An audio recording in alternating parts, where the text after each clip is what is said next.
Conseil national des femmes de Madagascar, une avancée historique dans l'égalité des genres.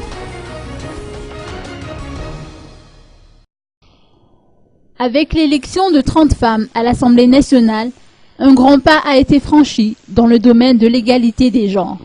Le taux de représentativité de la gente féminine au sein de cette instance législative atteint actuellement les 20%, contre un plafond de 10% jusqu'ici. C'est ce qui ressort de la cérémonie baptisée « Égalité hommes-femmes en marche, rétro et perspective » à l'initiative du Conseil national des femmes de Madagascar et en collaboration avec l'Institut électoral pour une démocratie durable en Afrique ou EISA.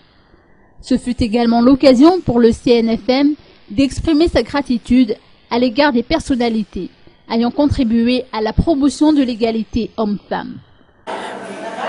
En fait, ce n'est pas vraiment notre action, c'est surtout l'action peut-être de lobbying que nous avons faite, mais c'était auprès de personnalités responsables du régime de transition qui, eux, avaient le pouvoir d'apporter certains changements.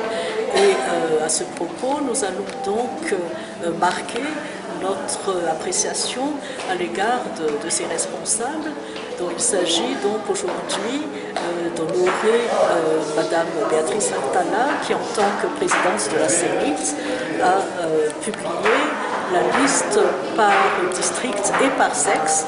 C'était la première fois que la liste électorale a été ventilée par sexe.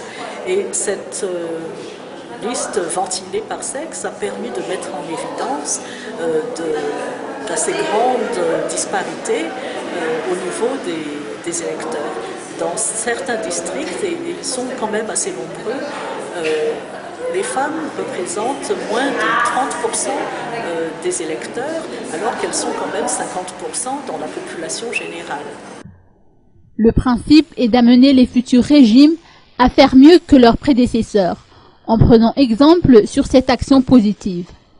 À titre de perspective, le CNFM envisage d'atteindre la parité homme-femme dans les années à venir.